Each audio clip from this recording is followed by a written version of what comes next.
there was a secret chord that David. In loving memory of Timothy Ngwana, a beloved son, brother, and friend.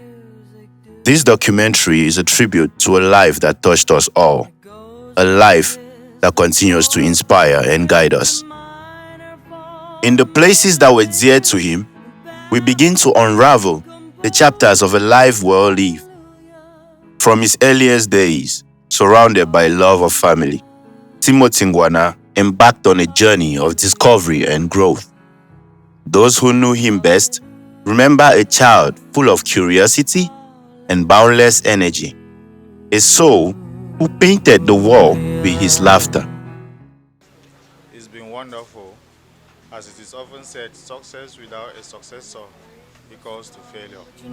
So during our birthdays, usually takes us out to this bakery. And when we go there, he tells us to pick whatever we want, we buy, we come back, we celebrate alone. Well, it's a tricky experience, but from the way he taught us, that no one is going to live forever. My dad was the type of person he loved football and also he loved watching wrestling to the point that when a live match is going on and wrestling is going on, he needs to choose which one should I watch, the wrestling or the match. My dad was a very exceptional man, and it felt like every day of him waking up to see us was a time I had with him, and was a special time I have with him now. On the Thursday when he drove, I and my brothers to Douala, and I didn't know that he was going to go on Friday. So that memory is something that will stay engraved forever.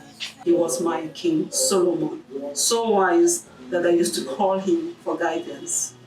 He used to give me my food money when I asked. I would just sit and say, Timothy, your wife needs money. Don't you know that according to your tradition, you're supposed to give me money? Even if it's 1,000 francs, I will say, Timothy, you've done your part. I wanted to be there for everyone, but how it came, nobody can tell. Like when we were growing, they might send us somewhere. So we start shivering that when I come back to the house to beat me, he will tell me that, no, you face, I should relax, I should just relax. When we go there, they will face the impact at that particular place. Let me not take the impact, what will happen in the future, and then I put it now. That lesson taught me a lot of things. So much so that if something has to happen in front of me, I'm not afraid. I want to go and face that thing. Let it happen there. That was a lesson I learned far, far, far back from Timothy. I was going to travel overseas in search of greener pastures. So he was one of my best friends, my confidants. He was one of those I confided in. I walked to him.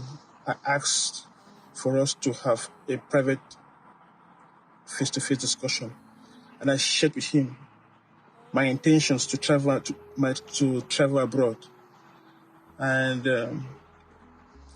I was requesting for fund, or I was to loan some money with the intention that when I travel and come to America, or if I travel and leave the country, I was going to work and return the money to him. The first thing he did was he celebrated the idea. And he loaned the money to me without any interest. And he told me, Noah, when you reach abroad, don't be under pressure. Send the money when you know you are stabilized. Very few people can do that. He make me to understand that there is no human on earth that would make him angry. He's always smiling, no matter the hard times, he's always happy. He was a gentle giant, and I think, speaks less but acts a lot. And he's one that really liked to put the family together. There's a purpose wherever you are, if you are listening to us, make sure that what you expected the family to be, what you wanted us to do, or what you wanted to do for the family, let us have that privilege, that power to do it before we go to it too.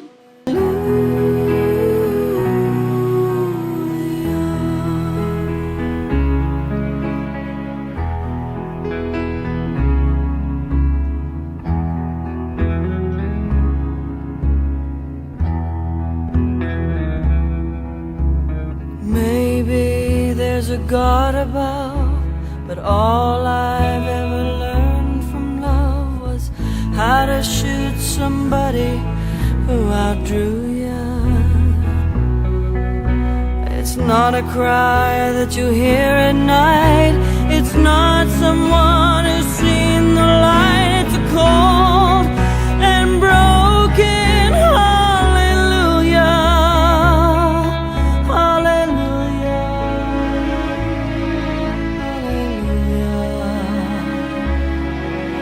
Hallelujah. Hallelujah.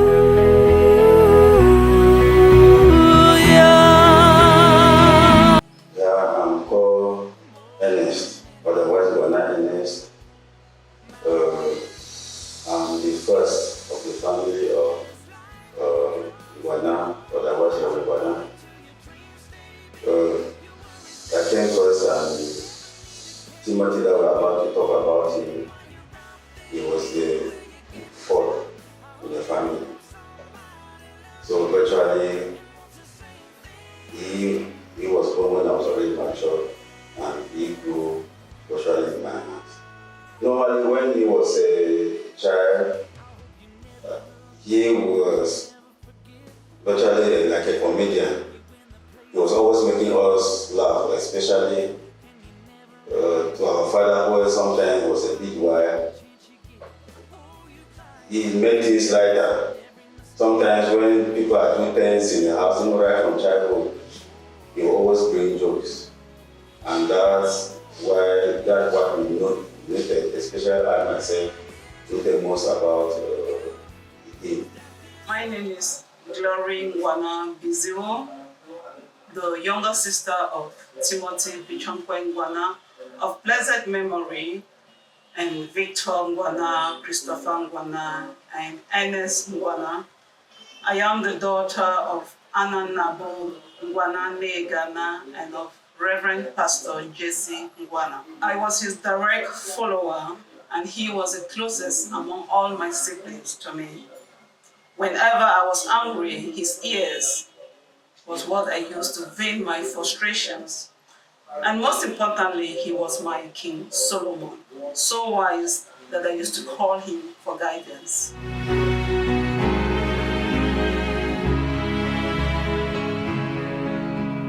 Hallelujah. Hallelujah. My name is Ashwin. Well, my dad was an interesting person. One of my favorite memories are when we usually go to the field, play ball, train, give us advices like when we began playing ball and juggling the ball was tricky for us. Came and showed us how to do it instead of just saying, actually showed us. His free time usually watches TV like wrestling and football matches. And the hobbies that we do, sometimes he can take us to his work side, show us the way they're building. There's some technical material that I do not understand, like the instrument that we see it, asking and but an interesting person, really fun to be with, but he could be strict sometimes just to set you straight, but when he's not, it's really fun. My dad was the type of person who loved football, and also he loved watching wrestling. to the point that when a live match is going on and wrestling is going on, you need to choose which one should I watch, the wrestling or the match. But since wrestling, you hardly see when it comes again, the programs are typical to have. You prepare that, no, I'll watch wrestling and I'll watch the match later. And that was what me and my dad usually do together. At times, we would sit up our way, like to watch WrestleMania or having a sale at 1 a.m. till 3:30 a.m. just to watch the live WrestleMania match. So the little wish I was planning, telling him that, don't worry, when I go back, I get money. You must go to Norway to watch the match live.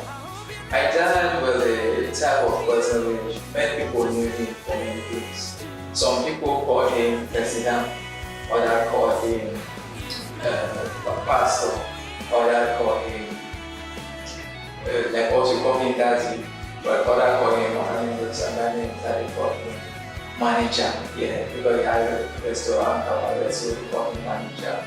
To people, my dad was a jovial person. There's hardly like someone who could see that he has had a problem with him. He was a uniter of people. Means when if at all is chaos somewhere, and he finds himself there, definitely realize that he's the one to kind of together. Like when it comes to my dad, there were things that, although his personality is like someone who is calm, in person calm, but when he wants to get serious, you will know that he is a person that was calm. And when he is that serious, it's put you on the right view. Because at times you might ask him questions like, all the best I try to want to ask a price or something, you ask if you want to buy yours.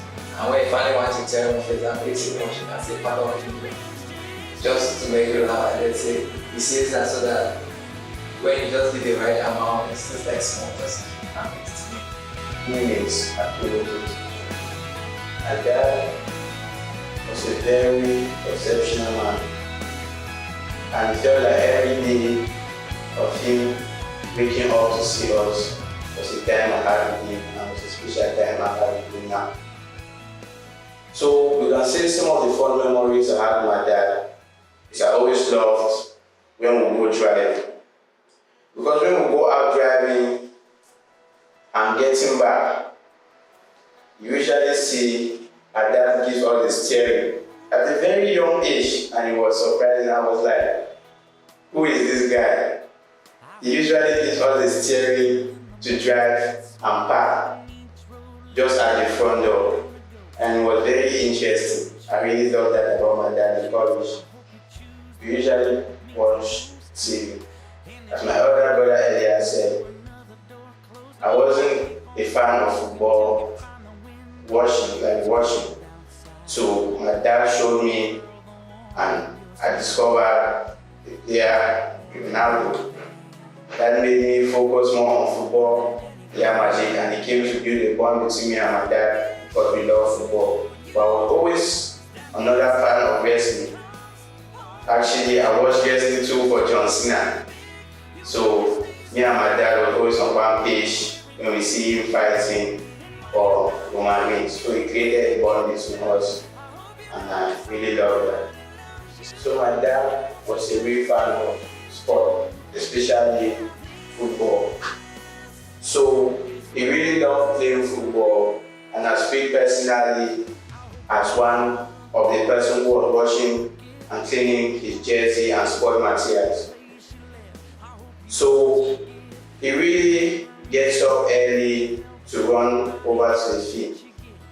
And if he doesn't get up early, it shows that the previous day he was really tired. But he still manages to get up and try to do a little sport, jumping over ropes, juggling, and a little push-ups.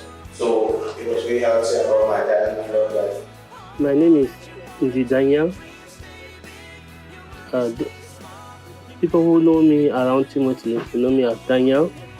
And then I know Timothy when he came to go to college by the age of around 12 years. So he came, he met us, we started growing together. That was from the college age. At the age of 12, he became my brother. So we had to share one house together, one room, one bed, till when he completed high school.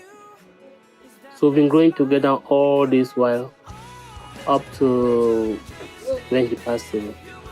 Growing up with Timothy as an elder brother to me, he taught me a lot and a lot of things concerning life, because he came from another background where he was meeting me in town when I was a little bit younger, and then I was still in primary school.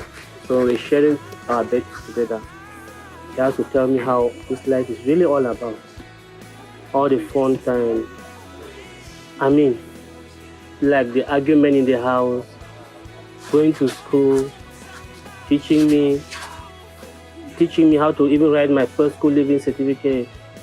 I mean, we really grew up with him. If somebody would tell you that we are not from the same parent, nobody will argue it. So it reaches a stage where he got his first job to teach in Andengi. He went there. That was the only time we separated. He went there, taught there maybe for 2 years. He came back again. We started sharing the same room, maybe in a boys' quarter, not this time because we are a little bit grown up. So he has been part of me from up to this stage that it's like this. Before him passing away, when he comes to this Douala, he still comes, we still share the same bed. I mean, he has really affected me so much, because when I just sit like this, I see him. When I just sit like this, I see him. So I don't know. I just say all the common sense, all things that I know they concern social life, we share it together, and then he taught me to. So one big thing I learned from him was he told me that,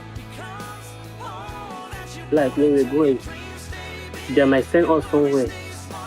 So I start shivering that when I come back to the house to beat me, he will tell me that, no, you face, I should relax, I should just relax. When we go there, they will face the impact at that particular place. Let me not take the impact, what will happen in the future, and then I put it now.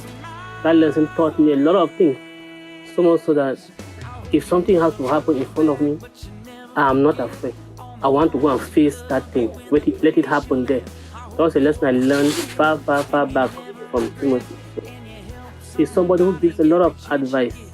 And when there's a funny story, before he wanted to even tell you the story, he will first of all laugh until he does not even understand. So I don't know, he has a lot. I see him almost every day. I just visualize somebody who resembles him, I see him. So I see him almost all the time. He had his principles, and one of them was truth and honesty. He had biological children. You know, with us in Africa, once a wife, always a wife. That is how I was born with Timothy, even in the spirit. My favorite moment when when I first really like football. I like football, and I'm also one of the passion let me get up. So, and again, it's been somebody who he always score goals. I always score goals, like my best moment that. So we call it sharp 9. And when you come out there, sharp 9 means it is score goal at any time, every moment. So that's something in that way, at least I very enjoy from Mr. Timothy. And then apart of that again, we get so many so many encounter with you when maybe we come out for field, we go for club, because he be one of my president, we will share drinks together and they will catch fun. So he will be a very nice person, very nice, honestly. Okay, actually to begin with, I started knowing Mr. Timothy was around 2014 when I left school. It was on the 5th of October that we had an occasion in one of his bar. At that time we had a cabaret, we called it Modern Cabaret. Yeah, at that moment I met him, was a nice man at that time, but I was not really used to him at that time. So it was around 2016 when this crisis commenced. I was really used to it, Mr. Timothy. He was a very nice man. To the country, he was a very nice man. I met with him.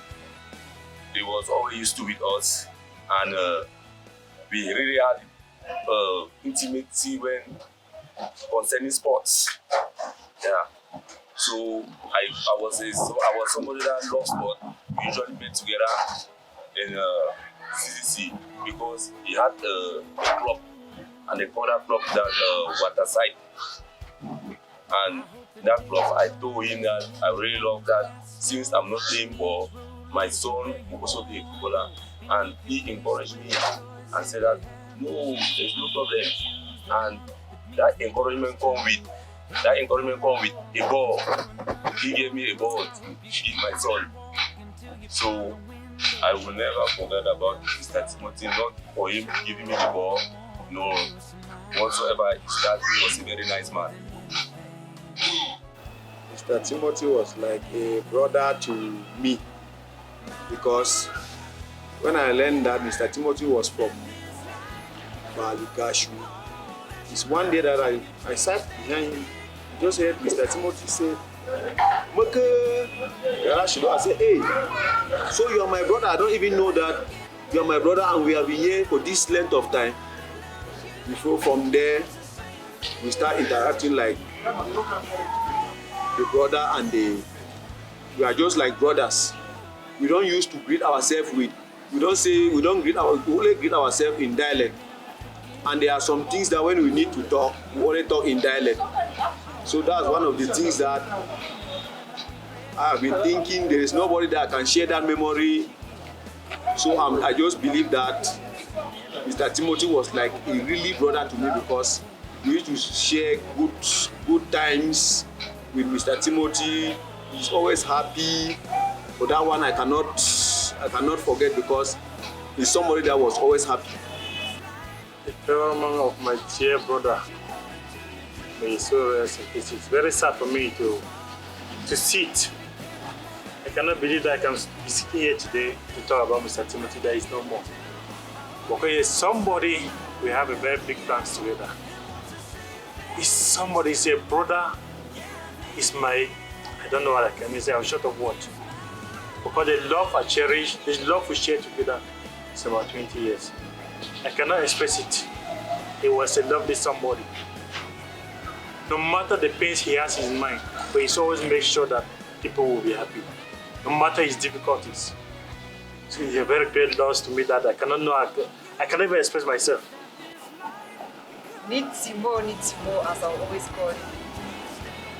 I'll always call him my counselor, my pastor, my best friend, my father, my brother, my all.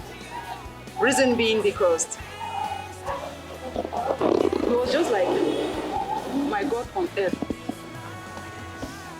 In every moment I feel difficulties, I will go to him as my counselor.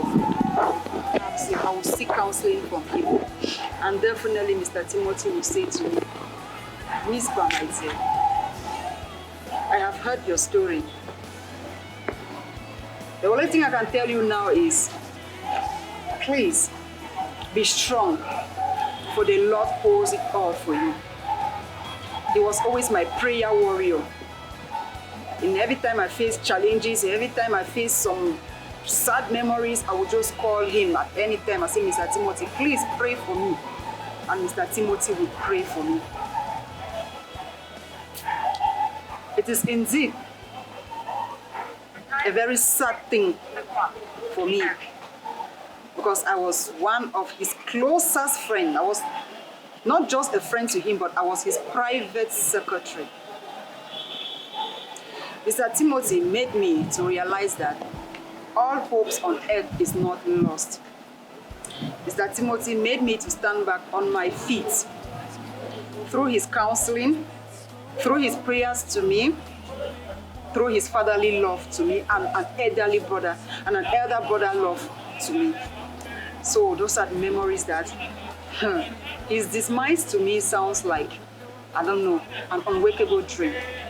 So those memories, they keep jingling in my ears day and night, day and night, day and night. So I really, in fact, the memories are just so too much that I really can't even tell. Or if I start from now, maybe we'll have the next decades to come. So he really played a very moral role. Most importantly, spiritual role in my life. Mr. Timothy. Mr. Timothy, the best I can say about Mr. Timothy is our talks, our discussions, our arguments, our differences in topics of the world, in ideologies and the rest.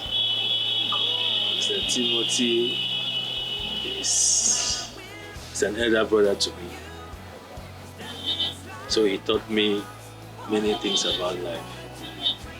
The person, he was a calm man. That is the most respectful somebody I've ever met. Even to insult a person, he did it. Those are the things I think about him. Very calm. For the social life, we're always together. A happy man. So those are my best memories about him. All my time with Mr. Timothy, I see like a Maui, he like development. You know, like some way go block some parts that may not go ahead. They want make any man, person where they close to you, may his life be open. As I know, any big secret. I don't want to see what they I can't see. I want to see the way it vex, or the way it blasts you, or it talks some kind of way it will discourage you. He want to only encouraging, right up to now. So we get beautiful. I like what they way now. The Timothy, we carry on. Even for village, beauty the way I will carry on. But I be sorry to say that they can't cut it halfway. They can go. Even an open man, anybody hide it, wait until they go wrong, it tells you to go wrong. Who will do so, who will do so, who will do so. And you can't finally say something, you don't turn a great thing for people to do it. So, it will be open, very social. For social life, I think it good. Because, I sometimes tell me, when I call you, I call him. He tell me, say, go for my business place, go show day, begin drink. I will show day. I'm not drink way to way he passed me. So the Timothy, I'm not going to way fit way bad against it because he opened his mind. So from the way I can't tell about me till the way he died. Oh well, Timothy, as I've told you, was never a problem boy. He stayed well with the other tenants without a problem in this compound. Timothy was once a PTF president in our school, Abam Quality here, where his children were schooling. He never had a problem, even with us, with no tenant, no, even with neighbors. He has never had a problem with any tenant till death. Till death. I declare it. I've never heard that Timothy has done this or that or that. I've never had that complaint from a tenant or from any person. I've never seen somebody come to quarrel with Timothy till death. Hallelujah. Hallelujah. Timothy Ngwana's passions and dreams took him on paths of creativity, achievement, and connections. Through the lens of his friendships, we see a man who shared his dreams with unwavering determination, inspiring those around him to chase their own. His educational journey and career pursuits showcased his dedication, resilience, and a spirit that never settled for mediocrity. The echo of his contributions can be heard in the voices of those who worked with him, forever changed by his commitment and enthusiasm. He showed me love. Because of him, I'm alive, and so everything that he did for me when I was passing through hard times, advising me, passing through school, he was always there. Anytime I have a trouble, you can speak to him and he solves the problem. Like when I say solves the problem, he says it in like King Solomon in a wise way that you can understand. You just put it and you go into the world and learn. Any situation that we find ourselves in, he was always there. Like if our mother travels for a meeting or a celebration, he's there in the house, he takes care of us. No matter any other thing that he has to do, he puts his family first. My dad was a very special man to me. He had a personality of love and care, and he had a strict personality. I love my dad because the personality of love and care win, and he was stronger than his strictness. So we can say my dad wasn't too strict, but he always managed to set you on the right path, and his love and care was so much. And dad always had time for us. Just the feeling of him always being there and always knowing and always wanting to know how we're doing, even when we're far apart, like different regions. He don't still hesitate to come over if there's a problem, and he was always there. Just the mindset is like he was there forever, and he's still there. So I still feel his love and affection for us. He was always there for me, even if he was busy. And even if he was busy, he always had made time for us and always asked for our need. And in times of trouble, he always helped us. So it was at night. He wanted us to watch the video on his phone. He was talking about a pastor. He was prophesying of something that was going to happen. And he said people were going to die, but the family of those people should never worry. Then after we finished watching that, he explained about life to us and told us that life will never be easy. So even if in the nearest future he is not there, we should move on. Most of the time, he never call me son, he called me small brother. At times, many people never knew he was my dad, but the way we were dealing, he was like elder brother and younger brother. So he said that for that love he showed me, I'm very grateful, and for the lessons he taught. And one that I never forget the one he said, you should never judge a case when you have not heard the other part, because the plaintiff is always right. If the person take a case to court, it's always right to hear the plaintiff, the defendant's side of the story. So that made me, in any situation I find myself in, or someone tell me something about someone, I'm not here to judge, so I hear the other part of the story of that person. That made me reduce the way I misinterpret, helping misinterpretation of information and judging people quickly. He was a very fun person.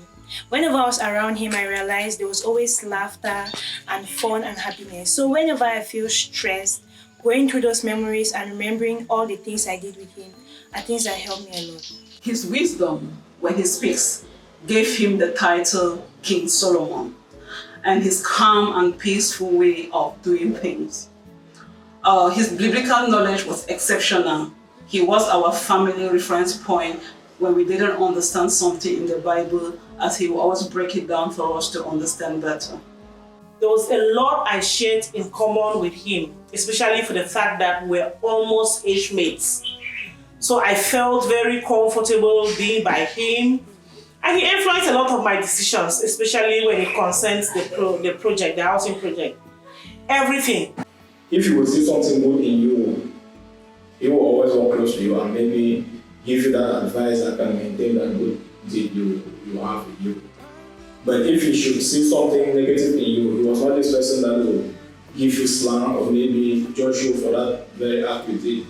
He will try to give it in another way that will be simple, it will be easy for you to understand that what you did was wrong and you want to change without having a negative thought.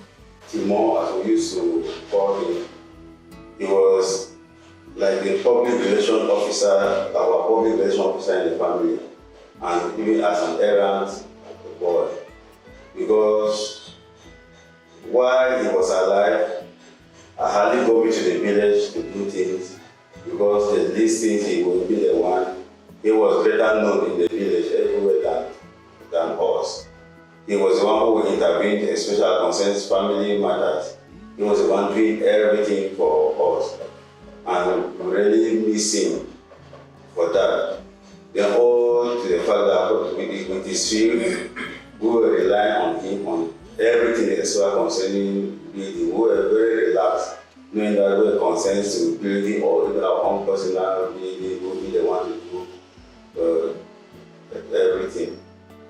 I quite remember before he died, I slept with him on the same bed. We went for a family meeting in the village and we discussed a lot. The first thing I had to ask him, are you still angry with me because I sent to a technical school? He said never, he cannot, he didn't owe me that because what I've done in his life. Can you imagine that though I was the first, he was the first person to need to own a car among us. So you can see what that part that I put him through did to him. And we discussed many things, and one of them was to see her to reconstruct and refurnish the family house. Now actually we have started even buying material for that. We're hoping that, okay, he will do everything, but unfortunately, the son is still lying there, and we're even still thinking of what to do, but if he was alive, I think we should have already been far more ahead. But as it is always said, in everything we should give thanks. For those of us who believe in God, because our father was a pastor, he's a pastor because he could not retire, and we believe that God will take control. Everything will be in place. That's it.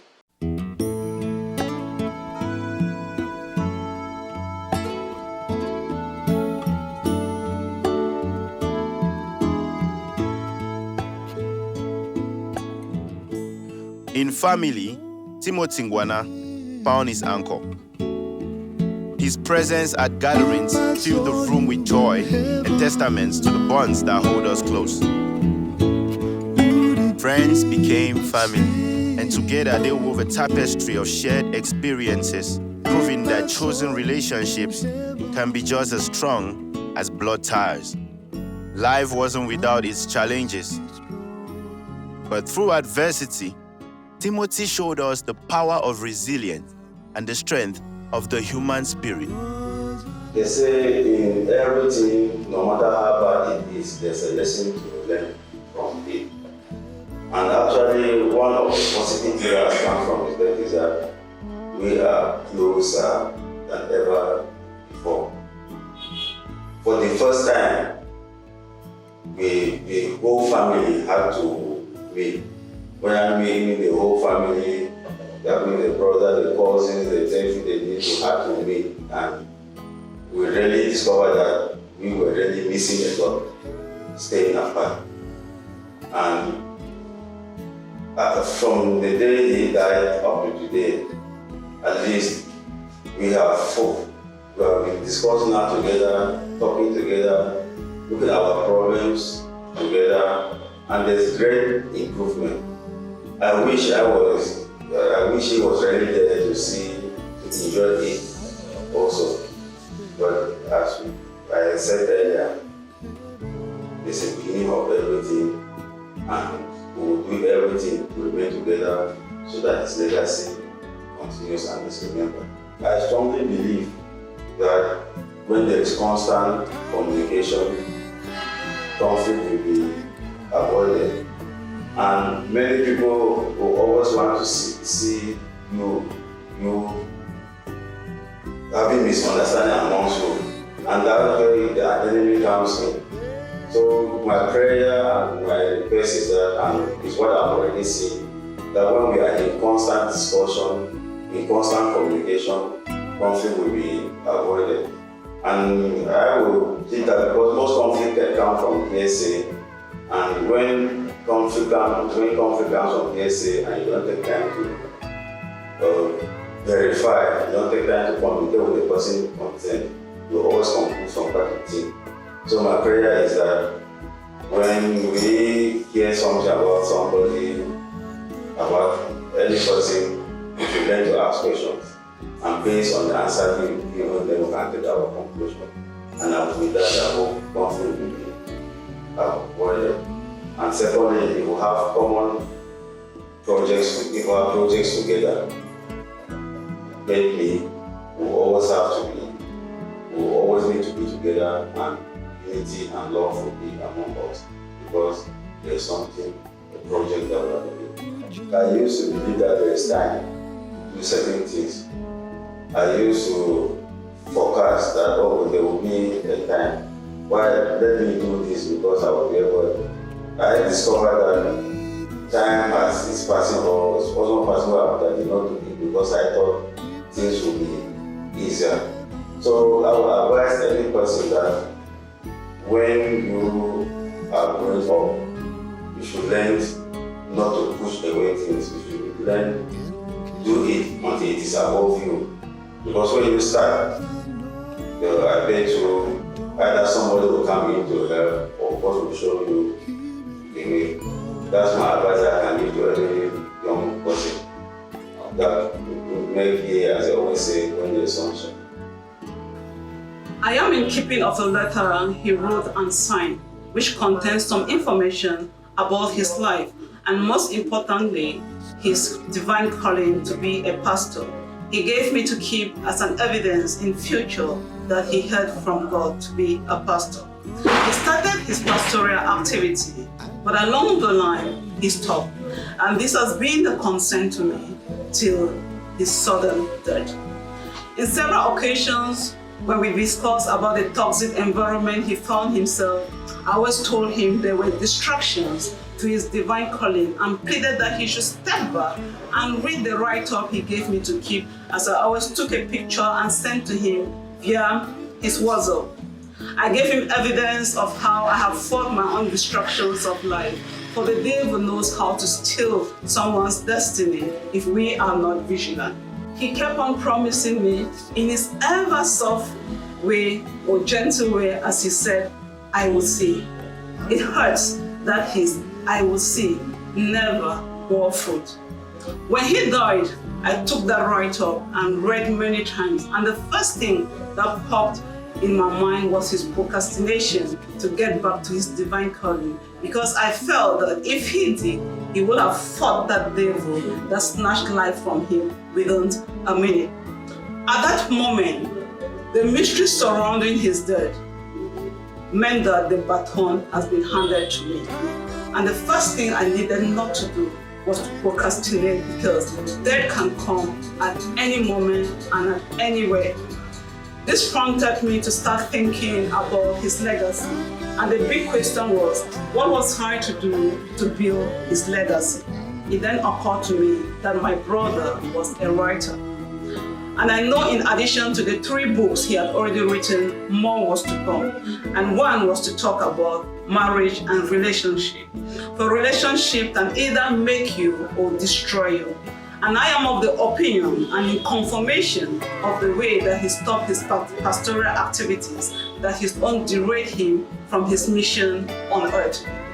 In my wandering mood, I felt his presence, and I had the burden to share his story via a book, since he never lived long to share it by himself. But since charity begins at home, I decided to start with mine, though including a piece of his in my book before proceeding to tell his story. I also had tested a toxic environment. Mine almost broke me, but I refused to be destroyed by it. I believe sharing our stories and everything we have been through is for a reason, and I believe it's to inspire others, because millions of people are in our situation. Our experiences through books will not only inspire, but will probably save lives. He has a copy of a document he kept in my keeping. It will be an opportunity for his loved ones to read directly from him. And one lesson to pick is that once you have been given a life vision, hold on to it and choose the people who will be part of your vision wisely. Also, there is a section dedicated to him that acts as strength to anyone who has experienced the pains or the pain of losing a loved one. The book is the knowledge basket. It talks about the negative impacts of procrastination, evidence in my brother's case, and how to see the signs when it is knocking at your door. It talks about the challenges of relationship and how to overcome it for your upliftment and for the benefit of humanity. It talks about rising up when the storms of life has hit you down to ground zero, yet you must move on. It is also a call to our actions and reactions to life, for karma has no meaning, and many more to be discovered in the book. The speed I took to complete this book is an indication that my brother lives in me, and this awareness has been my strength. The fact that my thoughts are preoccupied on how to be his legacy is a coping strategy for me, and I know my complete healing will come when I start seeing the positive impact his legacy is benefiting humanity. My name is Emmanuel Chango. I'm a beauty consultant, I'm a clinical psychologist and mind-body therapist. In my practice and in life, I happen to share a lot of common meeting points with Glory because we have belong to the same community down in Douala. Of course, she got to know me in certain situations of professional exchange, which we won't develop much in this video. But I think I can see her like one of my adopted daughters. Well, it is beautiful to write books. I love books a lot, and I have a lot of respect for people who take the time to write books because I believe they want to communicate something that can serve in their absence or even in their presence or meet people they can't meet directly. This is supposed to be like highlighting a tragedy in her life, and I lived part of that experience when she actually lost her brother. That morning I had a call very early. I saw so many missed calls, and when I arrived at home, she was narrating that he was coming into town with the children for holidays. That was his last day. I mean, it's a very tragic and traumatic situation I found in the state. So recounting these stories like living the experience many more times, and I want to admire her courage for being able to do that. I look forward to reading the book to be able to appreciate fully how she journeyed through that situation when you have to consider the pain of loss, the anxiety in separation, and the grief. I don't think she was grieving yet at that time. I think she was at a state of denial. But as time goes on, I think she's lived through partially or a good part of the grieving process. Having to read that through a book should be very emotional and very strong, I think so. I think I have discovered this more through the editor, Professor Ndongwanji, who's been working on this book. I think in our exchange sometimes he's, for the scholarly mind that he is, and very meticulous person in academic material, his remarks are pertinent, and I've really gone to get a little bit anxious, like looking forward to reading this work. He gives a very high position on the story, the plot, and the suspense, and actually the lived emotional experiences. I think I feel it more from his comedies, but there are times that in my practice with Glory, she comes in a bit more like a comic and humorous way to highlight some incidents. I really look forward to. Actually, it will not be all fun, or it may be interesting seeing myself through her eyes in counseling and therapeutic sessions where the trauma of this experience and other ones had to be lived. So I don't think I have a very clear view. I look forward to reading this one. Well, you see, the emotions of the human mind can build marvelous and some of the most spectacular things. Just look at the Taj Mahal. It's the loss of a wife that they're one of the finest wonders of the world that people go over thousands of kilometers to watch and spend time to. It's a mystery. This is one of them. I look forward to another Taj Mahal in this world because I discovered how emotionally attached Glory has been to the brother and to the family. Well, that part of the family I know very well. She's very much attached to family. And to be honest with you, it should be in pages another type of monument that highlights how much the emotional attachment of man can do in terms of communicating those passions, those deep highs and those low periods in a relationship. It again tells you the mystery of the human and the human mind and the type of dimensions to which and depths to which they can ramify themselves. And being able to come up with this in words on black ink on a white page can actually be something wonderful. I've read some good books also, and I look forward to this being one. And since it's a story about love, it's a love story, I think it's also going to be a very passionate one. But what can I say? As far as this is concerned, as a therapist, it is part of the healing process and it is very therapeutic. I believe that by the time that Glory finished writing this book, she would have built a better dimension of the brother she knew in a form that will never die. And I think she will be healed from there. And I expect the rest of the family to be inspired by this work and to also realize that it has been crystallized into like a diamond which can survive the test of time, and which when everybody looks at it, they will certainly say that Timothy lives and lives on forever in a better way. If you're alive, why don't you support each other? You don't have a choice. If you decide to make this journey something less than supportive, encouraging, stimulating, highlighting, uplifting, amusing and having fun, then you miss the point or two. But anyway, you can also serve for entertainment for those who like to see misery and bring in the lives of others. That's another option. It's a question of choice. But if I were to say something, I want to put you on the better side. Let the journey on earth be supportive, encouraging, uplifting, enabling, and beautifying at all levels. Like I said, it's reliving their life, and it's also immortalizing the best part of him.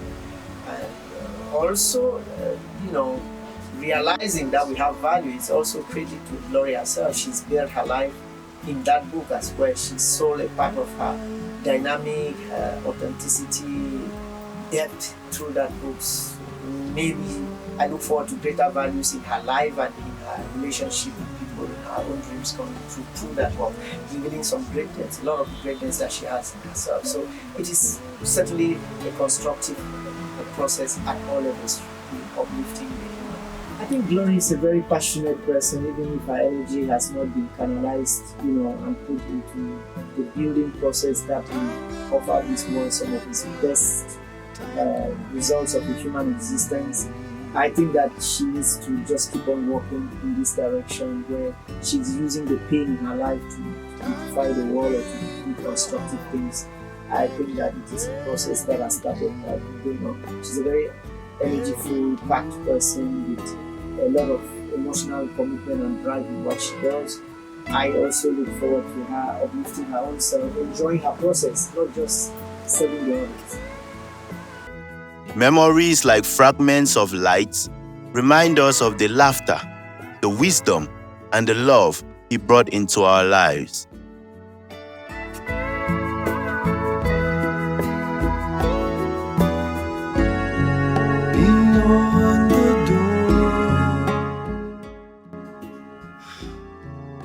He died in my hands. I've had a lot of loss in the past. My other siblings, my mother, my uncles, and my aunties, but I have never seen someone die. Yet Timothy made me experience it. It came with a lot of trauma that my counselor had to play a role for me to get over that image as I saw him struggle with death. My family has experienced a lot of loss in the past, and that made me to grow up with a fear of death. It was like any moment I lost a sibling or a family member. Timothy was always the one assuring me that, Glory, the bad winds is over and I shouldn't fear any longer. So it was painful for him to give me the opposite of the lesson he has spent all his time assuring me. At that moment, I felt that God has turned his back on my family. And the pains were more for the fact that my grandfather, my uncle, my father spent their time in his vineyard, saving him as pastor, yet he couldn't save his own. The religious teaching that our father groomed us in and God himself at that moment became a fallacy within the twinkle of an eye. What I am currently fighting, which is death has spelled in me, is that I found myself not being empathetic before to anyone who loses a loved one. So there is this fight within me between my true self and the one that his death has caused. But I know with time I will be healed. I really wish none of this would have happened so that it could be with us much longer. I wish you could see our grandchildren and you could see our grandfather. So, thank you for everything that you have done for us, Dad. Love you. I'm grateful that I met you late in my life on that day. Didn't know you from birth. But the short time I've been with you, I discovered all those years that I've been without a father. And I'm very grateful that you were there and you gave in all your best while you were still alive to show to me that you love me and to our brother that you love us all. And thank you very much. As we honor his memory, let us remember that Timothy Ngwana's legacy lives on through the stories we share, the lives he touched, and the love that blinds us. In the tapestry of life, though he may no longer walk beside us, his spirit continues to guide us, his love continues to warm us, and his memory continues to inspire us.